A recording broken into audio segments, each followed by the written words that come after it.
Hello, and welcome back to Jethavanarama Buddhist Monastery. Today we have a lot of ground to cover, so I want to get to where we stopped and continue from there as soon as possible. I do hope, as I asked you last week, that by this point you are fully aboard with some of the key points that we discussed last week. But of course, no talk is ever complete before we take a moment, or without having taken a moment, to pay homage to the teacher, the most noble one, the infinitely compassionate one, the perfect one, the enlightened one, the fully awakened one, the Supreme Buddha. Because it is He who discovered this, and it is He who encouraged us and taught us the path and guided us to get to the ultimate end of the ultimate journey. So before we begin, let us take a moment to pay homage to the Lord Buddha, and as soon as we've done that, let us continue from where we left off last week.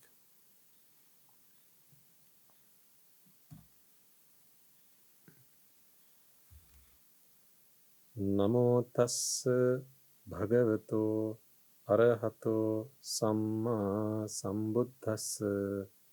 Namo tassa bhagavato arahato samma sambuddhassa. Namo tassa bhagavato arahato samma sambuddhassa.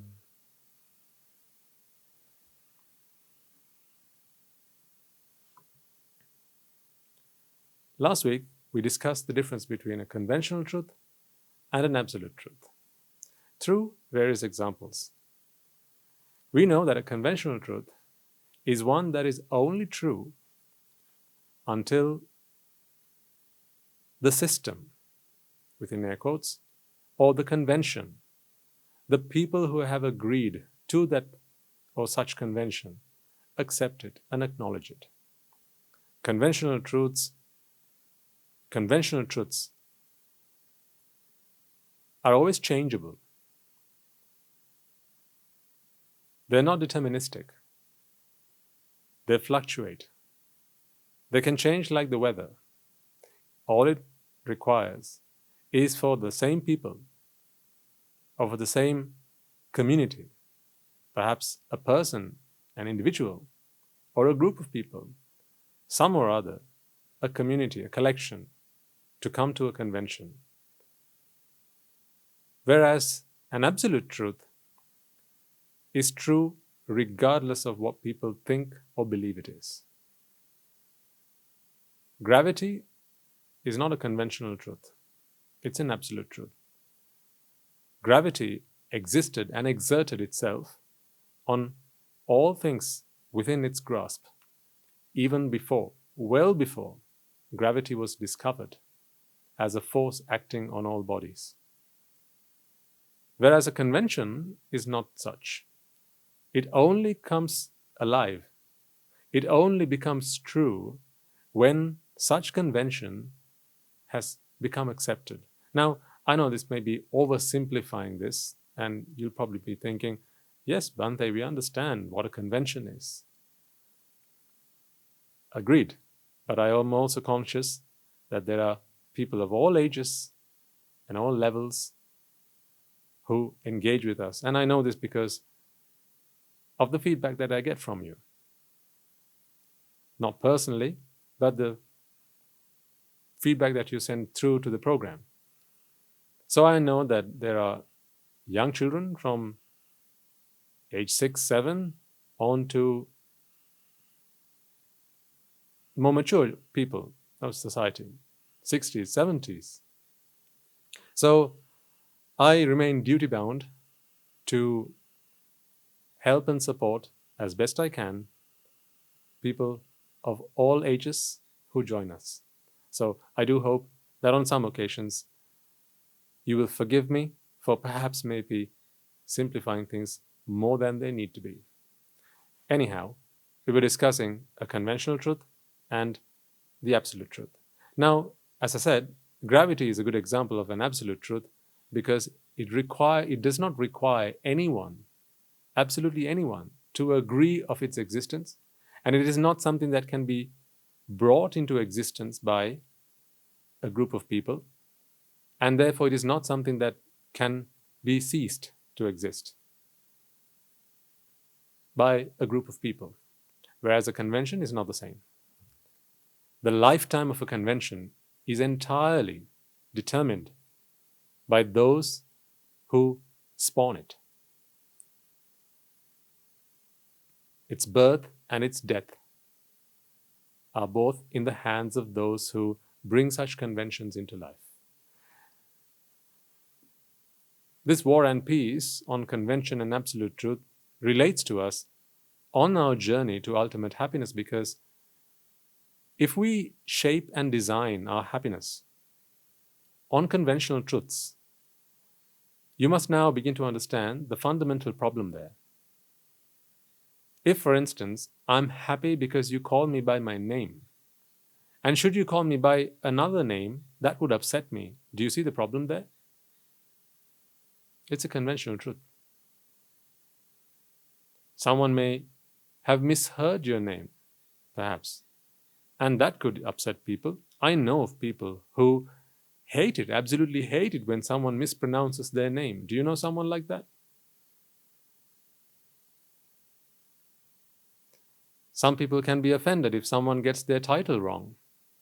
For instance, if you call by yourself by the title of doctor or professor or sergeant or colonel or lieutenant, and if someone gets that wrong, some people find that offensive. Some people find that quite upsetting, unsettling even. So you see, if you allow your happiness to depend on conventional truths, that is not a happiness that is in your control. Why? Because those conventions are not things that were entirely, wholly defined and invented by yourself. Remember this, like your life depends on it, because it does. For some people, life only is meaningful for as long as there's happiness in it, and if their happiness can be stolen from them, then inevitably there comes a point where someone decides, that's it, enough of it. Right? You know what I'm talking about. This was the very reason I at some point had to do a talk for those individuals who might consider taking their life offing with themselves. Before they choose to do that, I invited them to watch that talk in the hope that it may bring some light to the situation. So anyhow, we must understand and appreciate that if at any point we hang our happiness on the hooks, that is a conventional truth, we hand over the keys of our happiness to somebody else. And then after that, you're at their mercy. That cannot be ultimate happiness, that cannot be independent happiness, and that cannot be unconditional happiness. You obviously see that there are conditions to that happiness. Now think for a moment as to why a lot of people suffer. People you know by first name and people you know of, acquaintances, or maybe just strangers, just a general population, the general public. Look around you and see why people suffer.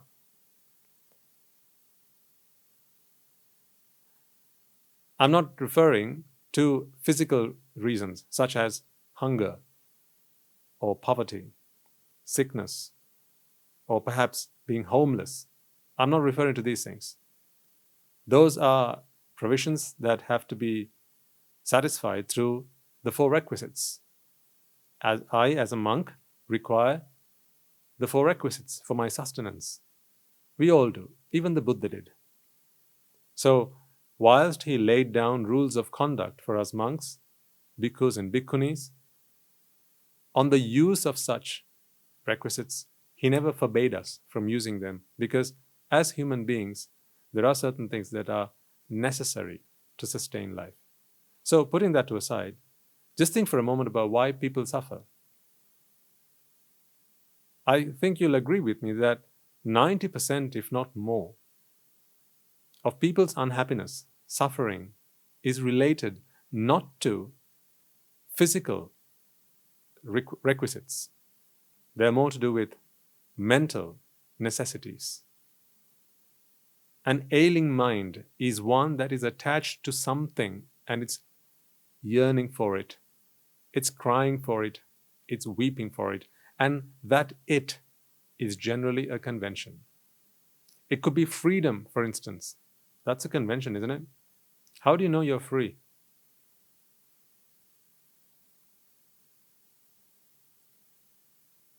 How do you know you're free? Is it not through convention? Can I look at you and tell you whether you're free or not? Is it something that I can observe just by looking at you?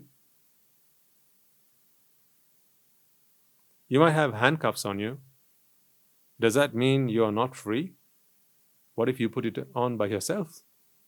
Perhaps for fun, or maybe just to imitate. Perhaps you're acting a part in a movie. So I couldn't look at you and tell you if you were free. By that, what I mean is, freedom is a conventional truth. I don't mean about ultimate freedom, which is where we are going to get as we go on this journey together. Conventional truth. But aren't there people who suffer emotionally because they feel that they are not free, because they feel that someone has taken away their freedom? Think about it. And people fight for their freedom. And I've got nothing against them. So this is not a criticism of any sort. All I'm saying is, let's look at the truth here. Let's look at the principles here. Let's look at the underlying, the underlying current of reality. Whether fighting for freedom is right or wrong, and that is not the point of my argument, it is inevitably, undeniably, a conventional entity. Freedom is a conventional entity. So, you decide that you are free. You can decide that you are not free. You could change that every day if you wanted.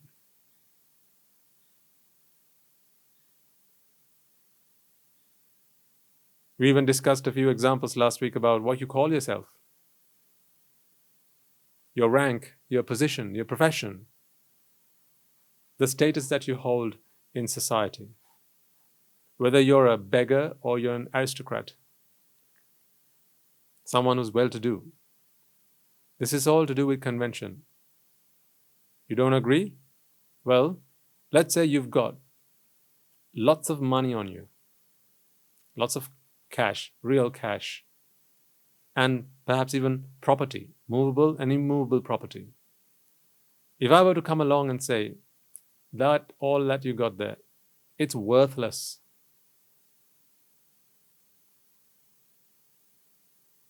You can't tell me that I don't have any power or authority to do that. I don't mean myself as Bhante. I mean, it's a conventional value that is attributed to these things, aren't they? Is that not why they get traded on the stock market? Is that why you have bear markets and bull markets, how when things go up and down? Who decides what the value of crude oil is? Who decides what the value of $1 is? Is it the amount that's printed on the note or the coin? Or is it a convention? So, if someone has lots of cash, does that mean they're rich? Ask yourself this question. Just because you've got lots of cash, Just because you've got lots of property, does that mean you're rich? Because people think that it is richness that makes one happy. I don't say all, but some do. In fact, a lot of people do. That it is wealth that makes one happy. Is it though? When it's a convention. Now at this point you might say, well, but Bhante, generally speaking, the value of wealth does not fluctuate by all that much within a person's lifetime. So why are we dealing with this? So surely it shouldn't be a problem. Okay, I'll give you that. But think about what's happening right now across the world when things go up and down in value. Cryptocurrencies, when they first came out, they had absolutely no value. No one cared for them or cared about them. But fast forward a few years, it shot up in value like a rocket. Right? And then someone who had lots of it and thought to themselves, just pointless, meaningless things. Fast forward a few years and they've all of a sudden become multi-billionaires. How does that happen? How does someone who feel or who believe that they own a major stock in a company, let's say a blue chip company or a well-regarded enterprise, and they feel that they are a corporate magnate, that they are millionaires, billionaires, because they own a large stock, a sizable stock of a very valuable company. Overnight, things can change, can't they? In a matter of weeks, in a matter of days, in a matter of hours. They could go bankrupt? No. Of course. Why? Because it's all convention. These things are conventional truths.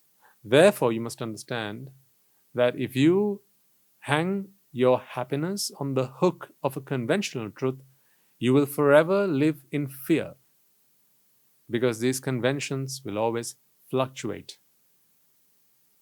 You are not in control of your happiness then. This brings us to why I am in a robe today.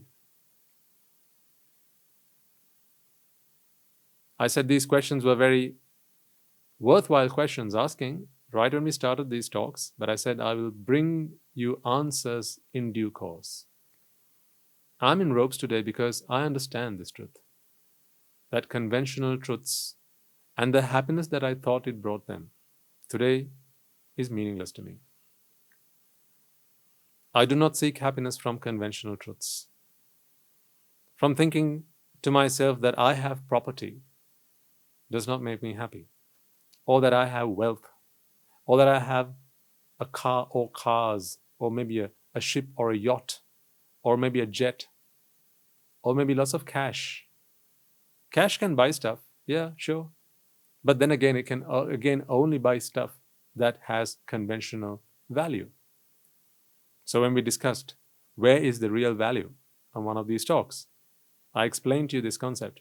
So today I have come to a point where I realize, because this is a mind and a body we're talking about, as we discussed last week, this is what I really am rather than who I am. If what I really am are a mind and a body, then happiness should be found which satisfies and fulfills these two things. If I convince myself that I am what people tell me who I am, and then they get to decide who I am. For instance, if I believe that I'm a teacher, and it's they who decide that I'm a teacher, or let's say if I believe that I'm beautiful, I'm good looking and I'm handsome, and if people decide that I am so, then if I place my happiness on such factors, I am wholly dependent on other people keeping me happy. I don't like that, and I don't want that. I don't want a happiness that even you can control. I don't want you to either. But for as long as we allow conventional truths to control our life and to determine when we are happy, we will forever be in a miserable state of mind, because these things always change and they will forever change. Change is a part of all conventional truths. It is part and parcel of it. It is intrinsically entwined with it. You can't separate change and a conventional truth. It is part of what it is. It is part of perhaps why it is appealing to people. When something has a lesser value, people buy it in the hope that it will go up in value. So you expect it to change. But then on the other hand, something you buy goes down in value, then you're disappointed. So you see, you didn't decide whether it was going to go up or down in value. It was other people. But you allowed yourself to place your happiness on that conventional truth, and therefore you made yourself susceptible to the ups and downs. And you've allowed other people to call the shots of happiness in your life. So I think you get the gist of this. Whereas an absolute truth is not so. Absolute truth is that this is a mind and this is a body. Right? You and I, we are no different in that sense. And it's not just human beings, animals, bird and beast, mind and body. So where there's mind and body, if these are the two things that really and truly exist, it only makes sense to actually seek happiness to satisfy these two things, doesn't it? We have a body, and a body needs to be satisfied, obviously. I agree. But not through the seeking of carnal desires, not through seeking infinite pleasures, not through seeking sensual pleasures. Because again, what is sensually pleasurable is a convention. The body never sought sensual pleasure. No. We know now that it is the mind that seeks this. What does the body need? Food, shelter, medicines, and clothes. These are the 4 requisites. So when I do a merit transfer at the end of these talks, you'll have heard me say, let us take a moment to transfer these merits to those who sustain the Mahasangha. Who is the Mahasangha? This is the congregation of all monks, bhikkhus and bhikkhunis throughout the world. And I represent the Mahasangha.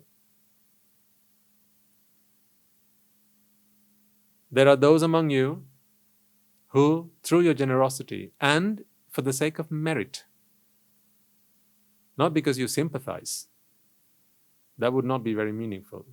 It is for the sake of merits, because we know what we give is what we get. We need to discuss that topic in great detail at some point in future. But there are those among you, most of you even, who understand the value of merits, and therefore you sustain the Mahasangha through the provision of these 4 things. Because these 4 things are things that the body cannot do without. They are indispensable. Take away one of those things and you won't live forever. Not forever, you won't live for very long. Of course you won't live forever. But you provide this in the hope that, and in the belief that the Mahasangha or the monks and those people who are engaged in the practice of the Dharma are striving to train their minds to understand the 4 noble truths, the absolute truths, and therefore find true freedom. And of course you understand that when someone has achieved that or is in the process of achieving that, kindness, goodness, and the well-being of all humanity is something that must grow and develop in their hearts and minds. And therefore, out of mercy, they share that happiness. They share the path to happiness with others, as I myself am doing with you, and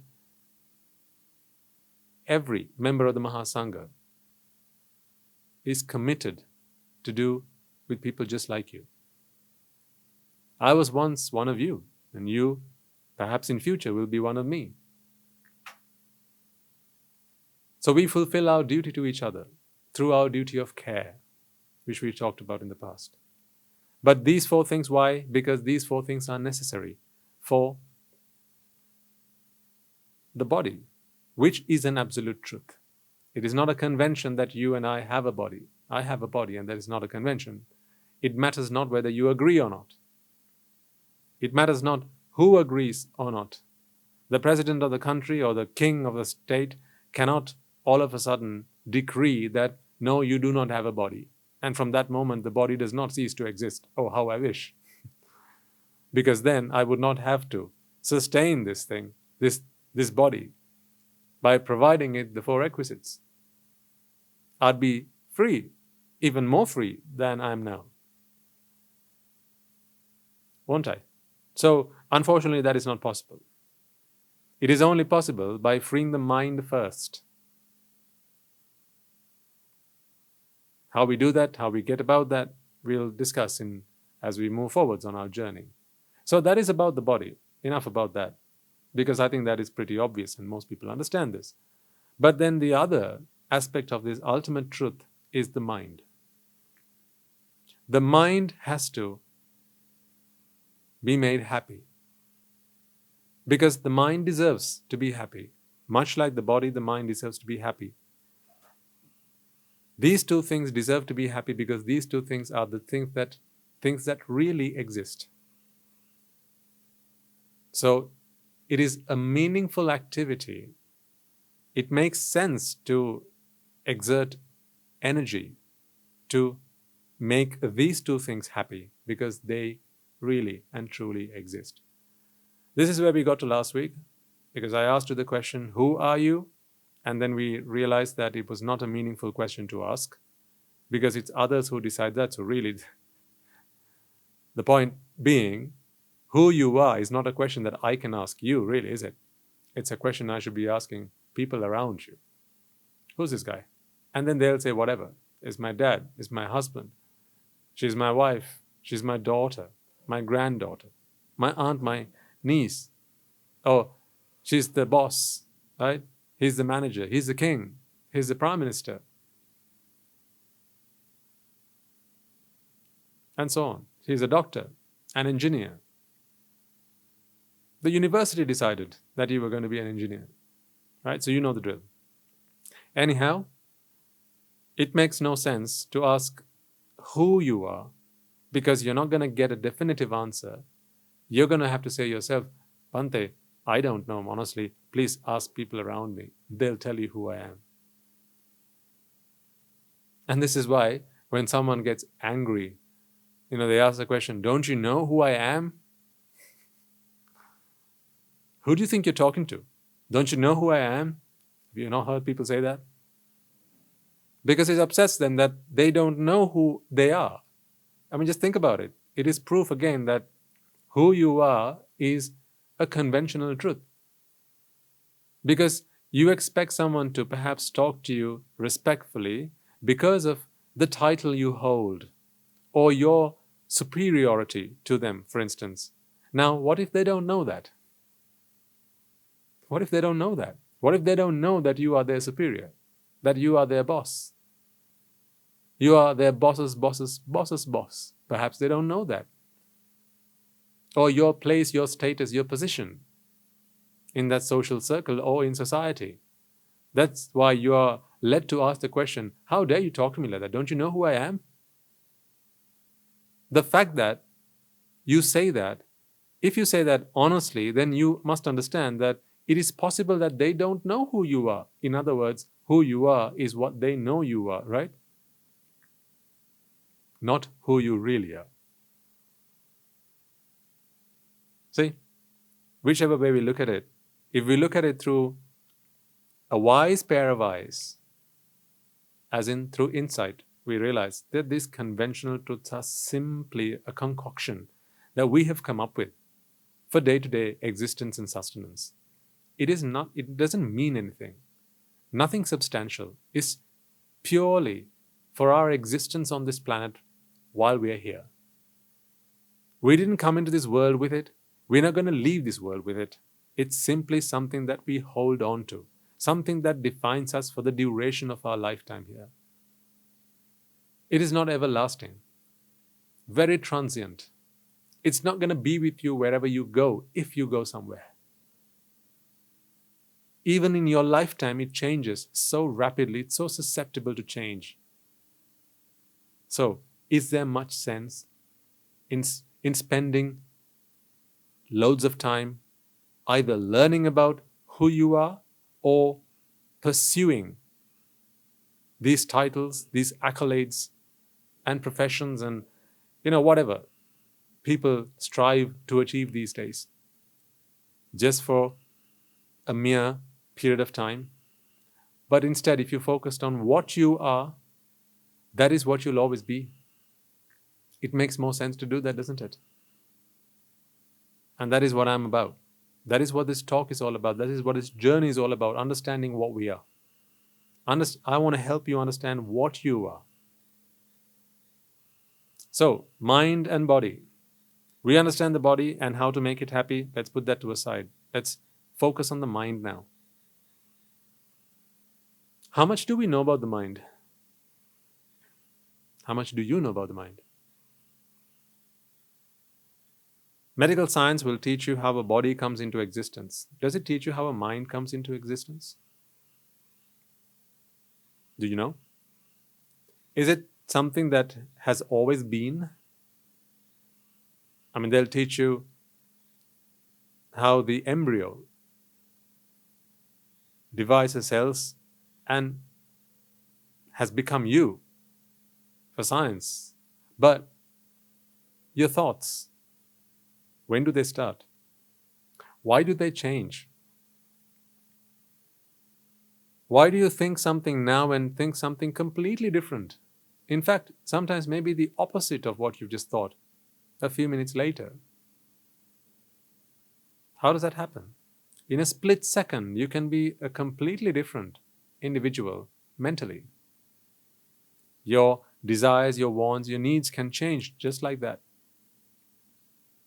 The environment that you're in defines and influences a great deal who you are, what you want, what you want to do with your life, where you want to go. But how does this work? What is the mechanism? What are the dynamics of the mind? How much do we know about this? How much do you honestly and genuinely know about this? I have a feeling that most of you, virtually all of you, I'll give you, perhaps there are a few people among you who may have done some research and study into this, but I think you'll agree and admit that most of you will just turn up blank. Actually, Bhante, good question. I honestly don't know much about the mind. I know I have one, but I don't really know much about it. I know sometimes that it's difficult to make my mind up, whatever that means. What does that mean actually? Make my mind up. When someone says, when you're in a bad mood, or perhaps you've had a disappointment, or maybe you're in mourning, and someone says, things happen, right? Just make your mind up. What do I have to do to make my mind up? What is making my mind up? Like, how to mend a broken arm, a broken leg, right? When they put you on the operating table and then they fix you up. Sometimes it's a plaster, sometimes it's some sutures, right? And good as new. But what about making your mind up? How do you do that? Is that even possible? When people say, I've made my mind up, what does that even mean? What is the mechanism? What is the mechanism behind it? How does it work? What is the technical detail behind it? It's interesting because you've got one. That's why it's interesting. It's about what you are. No, not who you are. Who you are is a convention. We've parked that. We've put that to a side. But what you are. What are you? I know that you know a lot about your body, but what do you know about your mind? Why is it that you like red apples and not green apples? Why? And how is it though that today you like red apples and not green apples, but someone can come and change your mind? Sometimes you are convinced that you're not going to change your mind on something. Right?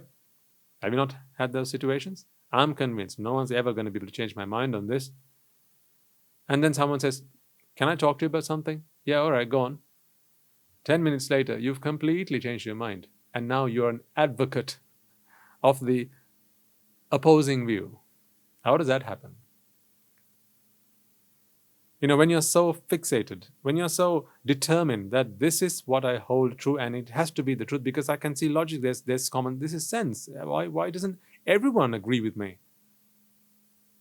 10 minutes later, half a day later, sometimes 5 minutes later, you've completely flipped. How does that happen? What's the rhyme or reason behind this? It's important we understand this. Why?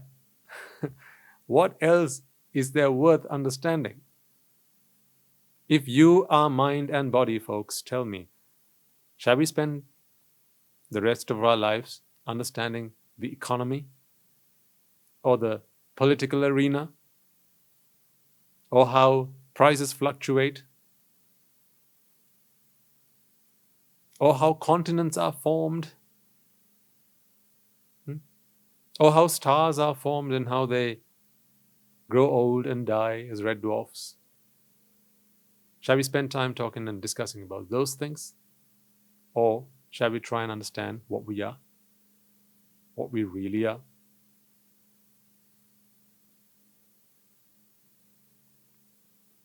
I think that is the intelligible question. That is what this series of talks is for. Let's focus on the mind then. What is the mind? Has anyone ever asked you that question?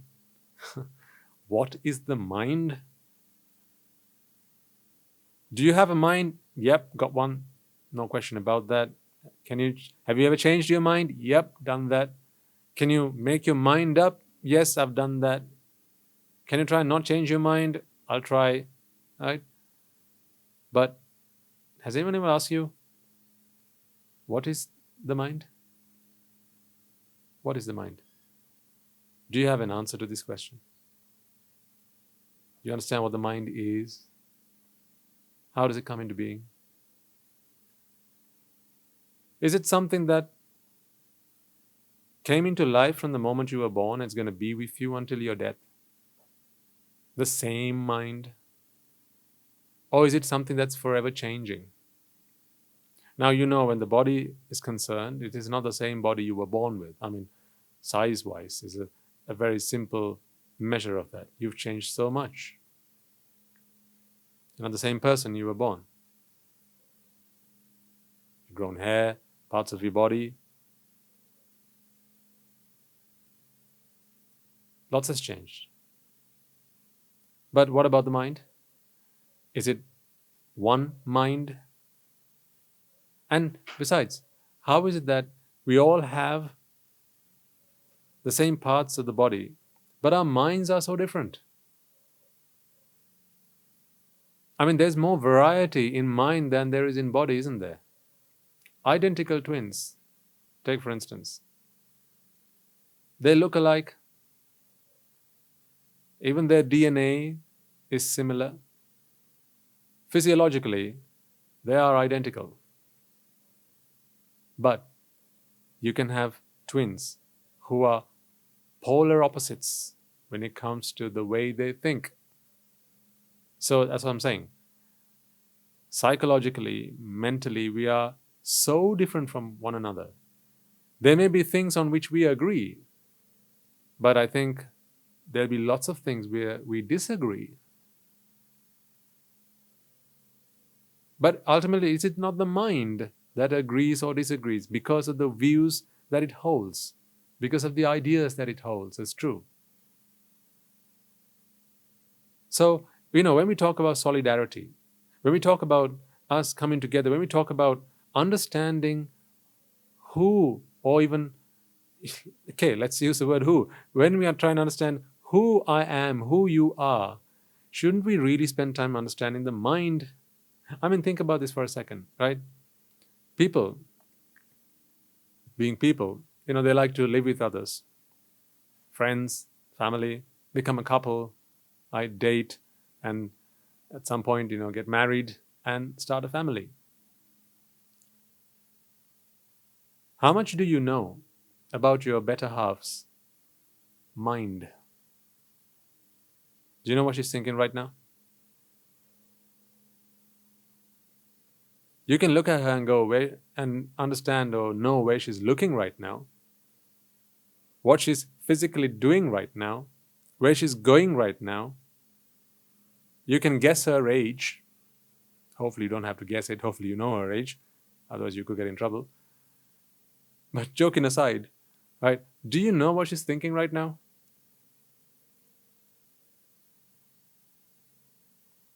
Would it not be... Actually, I'm not sure. I was going to ask, would it not be nice to know what she's thinking right now? But I have a feeling most people go, no, Bhante. But, right, forget your spouse for a second. Right, think about yourself. Tell me, what are you going to think about in 5 minutes from now? What are you going to think about in 5 minutes from now?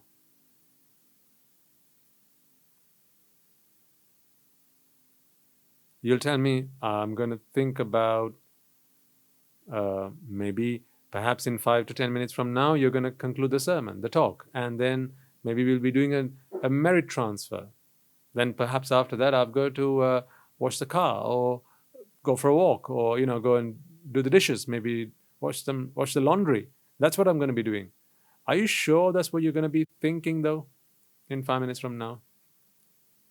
Can I not completely change your plan, your direction, just through a few words? Couldn't someone just give you a phone call and change absolutely everything? Maybe something unexpected can happen, and then your thought patterns can change completely and entirely. The person that you've decided to get married, this decision can change in the next 2 minutes. Not just the person, but the fact that you want to get married can change in the next 2 minutes. And it might be that up until now, you've been with them, you've lived together with them, you've known them for over 10, 15, even 20 years, and you can change your mind. Thing is, you don't know how that happens. You don't know why that happens. Because we don't understand the mind. We understand very little about the mind. That is because we have not spent enough time understanding, learning, contemplating and comprehending the principles, the governing principles, and the science of the mind, which was taught by the Supreme Buddha. He has come into this world, he came into this world to teach us how the mind works, from how it begins to how it ends, to everything that happens in between, how it changes, how it jumps from one to another, one place to another, how it decides, how it thinks, all this. All of this, basically, half of what you are is what the Buddha came into this world to teach. People spend very little time trying to understand that, and far more time than is useful and necessary trying to understand who they are and who other people are, and all about conventional truths. So we need to understand what the mind is. What is the mind? Now, some of this that I'm going to be sharing with you It will take a while for things to settle with you. That I'll agree and I'll admit. Because for someone who's new to this, it can take a while to accept this. Because I'm trying to share with you something that you will have to understand by looking at yourselves. So I can't lay it on a table and show you this. I can't dissect it and open it in front of your eyes. I can't take it apart piece by piece physically and show you as it happens. Right? But as you contemplate on these things, on the ideas and thoughts I'll be sharing with you, you'll begin to understand that this is so true. Because you will start to see the world through the things that I'm going to be sharing with you. And by world, I mean nothing and none other than yourself. Because we've spent our lifetimes trying to understand and study the world around us. It's high time we began to focus on the one thing, the one person, the one individual who we've spent the least amount of our lives studying, getting to know. That is what you really are.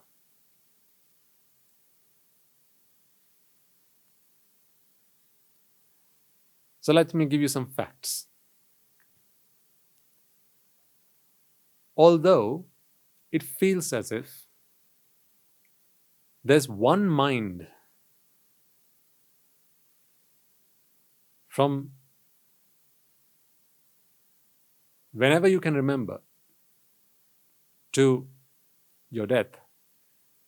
I'm not going to contemplate on any form of existence before your birth to any form of existence after your death. Why? Because, as I promised, I'm only going to be sharing with you and talking to you about things that I can explain through science, through scientific logic, rhyme, and reason.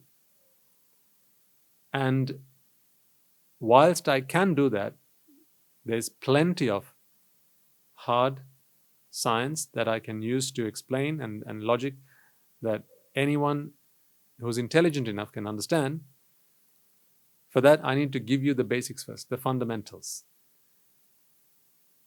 And that I can only do one part at a time. We only have an hour or so for these talks. So in the time that I have right now, I don't have enough time to share with you all the facts to convince you that there is an existence before birth and there is an existence after birth, after death. So because I'm not going to be proving to you, or haven't proven that to you yet, let's ignore that for the time being. Because I don't need to prove to you that you exist right now, thankfully. You know that you were born, you know that you will die, and you know that you are living between these two events of your life. So that is self-evident, and therefore I don't need to provide any proof of that, and therefore I can talk to you about that. Yeah? Is that reasonable enough? That this is a philosophy, folks. So just like in science class, you remember, the teacher didn't just come and throw a bombshell at you and said, stomach it. No. Science is a very different game. I've always trained myself to look at things scientifically, and that is how I fell in love with Buddhist philosophy. It's the best kind of science there is. Believe you me, folks, the day you'll understand the world as I do today, you'll be the first to say that. But one step at a time. There's no rush, there's no hurry. Right? So let's talk about stuff that I have explained to you as yet, and things that I can convince you by showing you evidence. So, in this lifetime that you have, it may feel as though there's one mind that keeps changing. Because you must admit and accept that mind changes, right? That's why I say, let me know when you change your mind. We have that, when we discuss and have a conversation with someone. You tell them something and they don't agree and say, let me know when you change your mind. Or you'll ask the question, have you changed your mind yet on that? Let me have a think about it. I'll get back to you. Meaning, I don't agree as yet, but my mind might change. I might change my mind. So it might feel like there's a mind that keeps changing, like some kind of a metamorphosis. So what's the reality here, though? Does this one mind that exists change? Or if you look at it, if you take a deep dive and look at it more analytically, can I maybe propose to you for the time being that instead of one mind that keeps changing, it's thoughts that keep arising and passing away? So fast, so incredibly fast, that it feels like it's just one mind that keeps changing. Now take, for instance, a light bulb on AC current. Because it's connected to an alternating current, you know that it switches on and off at up to 60 times a second, and therefore we say it's a 60 hertz frequency. So it switches on and off at that rate. But because it's so fast that the naked eye cannot distinguish between two of those moments, you can't tell that this is happening. Is that not possible? Think about the possible right now. Until you're convinced, I always say keep an open mind and consider. Be considerate. I mean, not in that sense, not as in be considerate of others, but consider these ideas. Instead of just completely discarding or disposing them, no. That's not what I know is true and therefore it can't be true. Science is the first to tell us never do that. Just because something's not true today, something doesn't feel true today, doesn't mean it is not the truth. If that were the case, we'd have gotten nowhere with science. One of the first axioms of science is that science is only as true as it is today. Tomorrow, what we hold true, we must allow for that to change. Otherwise, it is not science. Because nothing is absolute in science. Things can change. And we allow it to change. That is a scientific method. So, if you're someone who's prepared to consider things, then I think we have a long way to go together. Because some of these ideas will be very new to you. And that's okay. And if you're okay. But why should you consider these ideas? Because I promise you, there's a promise at the end of this. There's a prize at the end of this, folks. That's why. The prize is ultimate happiness. Happiness that cannot be taken away from you. That is happiness that is unshakable. Happiness that is not dependent.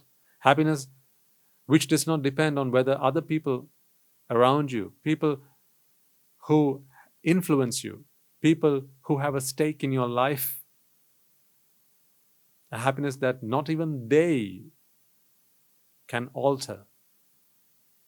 Yours and yours alone. Don't you like that? Don't you want that? Don't you wish for that? That is why these ideas I invite you to consider. So, can you consider for the time being that this is not one mind that began at some point, as in birth, and the same mind that dies at the end, but it keeps changing. I mean, the changing part is pretty obvious to you because you know you change your mind, right? But it feels like it's just one mind, like one vehicle, right, that travels throughout your life, and different passengers get in and out. It's that sort of thing that it feels like, doesn't it? But instead, what I'm proposing to you is, instead of there being one mind, what there really is are very discrete, individual thought moments that arise and pass away. There's no gap between two of these. The moment one passes away, another one arises. But this happens at such a rapid rate.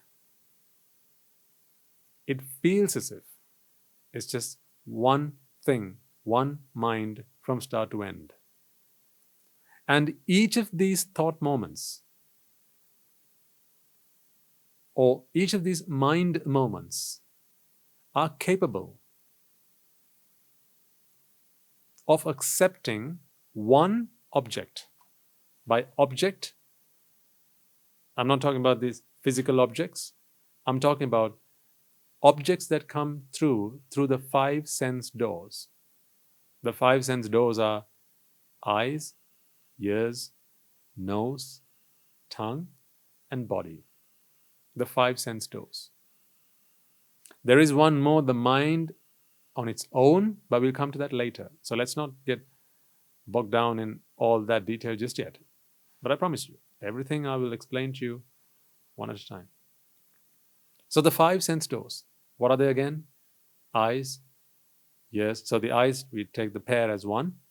Eyes, and the pair of ears is one. So ears, nose, tongue, and body. These are the five sense organs. And these five sense organs bring inputs from the outside world. They feed these inputs through a mechanism, a biophysical mechanism. So I'm not going to get into the detail of that, how the nervous system works and how the chemicals work to propagate the electrical signals through the synapses and all that. I'm not talking about that, and how the brain works. I'm not talking about that, because the brain is a physiological thing. It's an organ that is a physiological part of the body. But we're talking about the mind. So you'll have to agree that when we separate what you are to the two parts, mind and body, the brain cannot be the mind. The brain has to be part of the body. The mind is not something that you can touch. Is it? The mind is not something that you can see through your eyes. You can look at a brain. There's plenty of that if you go into a laboratory of human bodies and specimens of body parts. My dad used to be a science teacher. At home, he used to have a brain in formalin in a box. And he used to use that to teach how the body works to his students.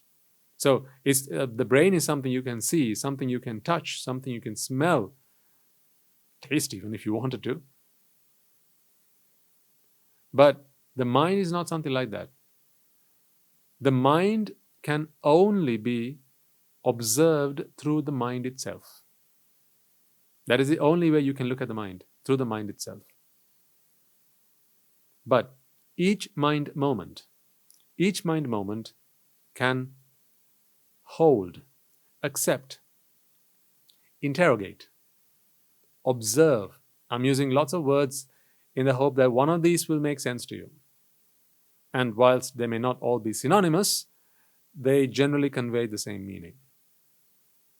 So each mind moment can acknowledge an object. An object is an individual, discrete element of data that has been brought to the mind through the mechanism that is the eye, the ear, nose, tongue, or body. That is the mind.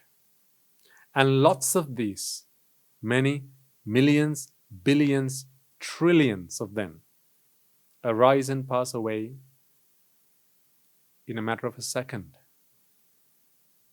They're so fast. The Buddha, on one occasion, gives an analogy. Someone asks the Buddha, how fast is the mind? And he says, I can't give you a number, but he says, I'll give you an analogy. He said, I'll give you a simile. He said, imagine a river flowing very fast, a really fast flowing river. And he asks, if you can imagine a drop of water midstream, how long does it take for one drop of water to move from where it is and to be replaced by another drop of water in a really fast flowing river? You can imagine that it's impossible almost to give a number. Perhaps if you are interested, you can maybe do some physics, work out the math, and come up with a number. Right? How fast does it take? And in the matter of a second, a really fast flowing stream of water, how many drops of water might flow in one tiny stream? And he says the mind is much faster than that. What he means by that is, these mind moments or these thought moments, they arise and pass away even faster than that. And each of these thought moments can accept an individual object. Again, by object I mean the output of the process that is seeing. Let me repeat and emphasize that. The output of the process that is seeing, or the output of the process that is hearing, the output of the process that is smelling, or tasting, or touching. Each of these processes, they have an output, and that output is the object which the mind receives. So, this is what's really going on. Now, I'll give you one more bit of detail for today, because I don't want to dump all this or bombard you with lots of stuff to bamboozle you with too much information, but instead I want to help you take this one step at a time. But I'll give you one more bit of detail. A thought moment or a mind moment must have a purpose to arise. Because if this is not a single mind that has been there from birth to death, and according to this proposal that I'm making to you, that these are a vast number of individual and discrete thought moments that arise and pass away, they must have a purpose, mustn't they, to arise? And that purpose, what is that purpose? It is not to disappoint, make you sad, make you happy, none of these things. The mind moments in their purest form. I'm not talking about the various layers that can get added on them. We'll talk about that later. For the time being, let's try and understand this.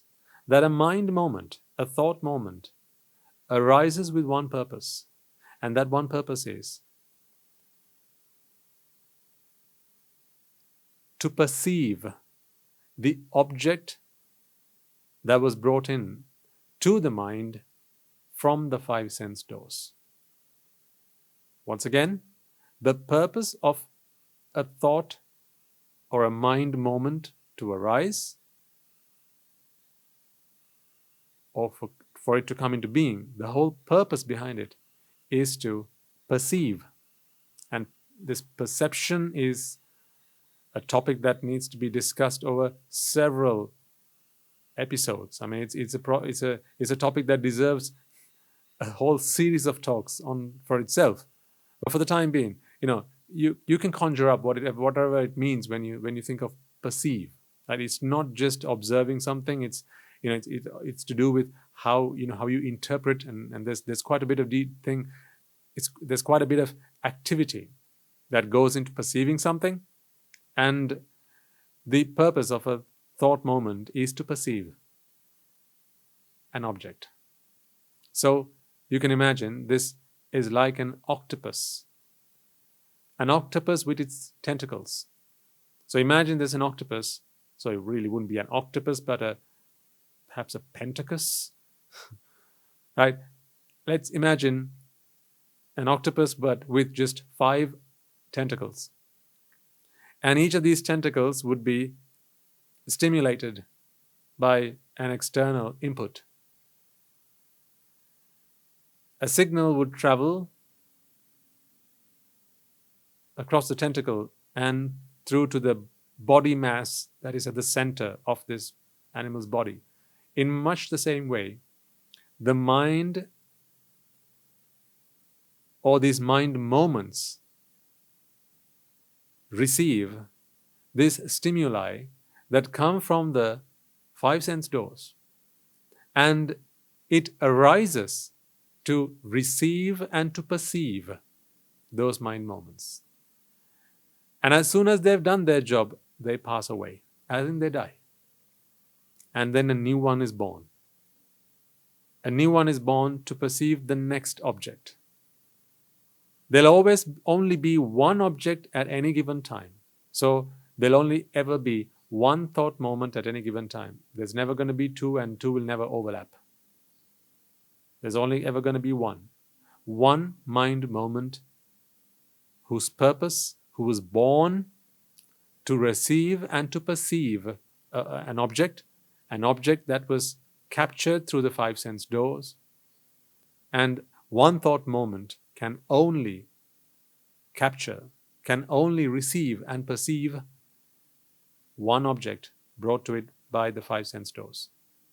So, by virtue of that, so I'll leave you a bonus, right? I promised you another fact, but this let's consider it a bonus. If you've hung around with me up to this point, then you're either you really haven't got anything better to do with your time, or you're really interested in this, right? Either way, well done. So I'm going to give you a bonus. Although it might feel that you're watching me and listening to me at the same time, with my explanation that I've just given you, where you cannot have 2 thought moments arise at the same time, there cannot be an overlap, and the purpose of each thought moment is to receive and perceive just one object from one of the sense doors. Although you feel that you're watching me and listening to me at the same time, now it must be clear to you that that is not the case. It cannot be the case. But instead, what's really going on is they're happening at such a rapid rate that you feel like you're watching me, listening to me, both at the same time, simultaneously. But that's not how it works. Right, I'm going to leave you with that for today, because that was quite a bit in the deep end, right? And perhaps it was a bit heavy, but next time round, I'll draw out some of this on a screen, and hopefully that will help you better visualize this information. We've talked about these concepts in our previous talks, before this series of talks. So if you wish, you're welcome to go and refer to some of them, but you don't have to, because in this series of talks, we'll continue to talk about this, and I'll shed light on this principle, on this theory, and on this teaching of the Buddha, all with one purpose: to achieve ultimate happiness. I'll shed more light on this as we progress and move forwards. So I promise you that. So you don't have to go back and watch episodes from or recordings from previous talks done outside of this series. So the point of this series is to take you to that destination, which is ultimate happiness. And once we've gotten there, that'll perhaps be the conclusion of this series. But to get there, we need to understand these principles. So I'm going to leave you with that for today. Well done if you stayed there listening to all that. I understand it was a bit heavy, but it'll all come clear and it'll all make sense to you. All you need to have is to be prepared to consider new ideas, new ways of thinking about things and to be receptive to new perspectives. And if you're happy to do that, then, well, you will be rewarded. So, on that note, we will conclude for today. We'll continue the conversation next week and take some more time and examples and also some visuals to help us piece all this together. All right, so before we conclude, let us take a moment to transfer the merits that we have all acquired and bring this talk to a conclusion. All right, so let us take a moment to transfer the merits we have all acquired by making offerings to the infinite virtues of the Noble Triple Gem, chanting period, listening to the Dhamma, and engaging in various meritorious deeds today. First and foremost, let us remind ourselves how incredibly fortunate we are to be in receipt of the Lord Buddha's teaching. And with immense gratitude, let us transfer these merits to the bhikkhus and bhikkhunis, upasakas and upasikas, who since time immemorial have protected and preserved the sublime teachings of the Buddha and passed it down through the generations of the noble lineage in the form of the Tripitaka, which is thankfully available to us today to study, understand, and comprehend the Dhamma. Let us also transfer the merits we have acquired to all members of the Mahasangha present throughout the world, including the chief prelates of all of the chapters who have dedicated their lives to the noble path and have committed themselves towards the betterment of all sentient beings. Let us not forget that among them are the monks and nuns resident in your local temples and nunneries who have always been by your side through thick and thin, come rain or shine. Let us also transfer these merits to our teachers and all other monks resident at this monastery, as well as the Anagarikas and Anagarikas attached to the monastery. Let us also take a moment to transfer these merits and express our gratitude to those who make great efforts to disseminate the teachings of the Buddha, be that by transliterating these sermons, sharing them out with others, or inviting others to join them. May, through the power of these merits, if any of them have been born in the woeful plane, redeem themselves and be born in the blissful plane. May, through the power of these merits, they abstain from the unmeritorious deeds, fulfill the meritorious deeds, fulfill the noble eightfold path, and attain the supreme bliss of Nibbana. Sadhu, sadhu, sadhu. Let us also transfer merits we have acquired to our devotees, friends of the monastery, who for the sake of merits continue to sustain the Mahasangha. This includes everyone from those of you who have contributed to the construction of the monastery, to those of you who provide the Mahasangha with shelter, alms, robes, and medicines, as well as those who have passed on their know-how and continue to extend their well wishes. May, through the power of these merits, they abstain from the unmeritorious deeds, fulfill the meritorious deeds, fulfill the noble eightfold path, and attain the supreme bliss of Nibbana. Sadhu, sadhu, sadhu. Let us also take a moment to transfer merits to our mothers, fathers, husbands and wives, brothers and sisters, sons and daughters, grandparents, uncles, aunts, cousins, nephews and nieces, our elders, friends and acquaintances, employers and employees, and to all those who have helped us, supported us, and assisted us in any way, shape, or form. And by the power of these merits, may they be healed of any physical and mental ailments and overcome any obstacles through their spiritual progress. May they abstain from the unmeritorious deeds, fulfill the meritorious deeds, fulfill the noble eightfold path, and attain the supreme bliss of Nibbana. Sadhu, sadhu, sadhu. Let us also take a moment to transfer merits to the Devas, Brahmas, spirits, and demons, primarily the Sakadeva, as well as all the numerous gods and deities who are committed to protect and fulfill the Sambuddhasasana.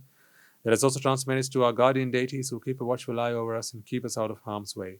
And may, through the power of these merits, they prosper in divine power and wisdom.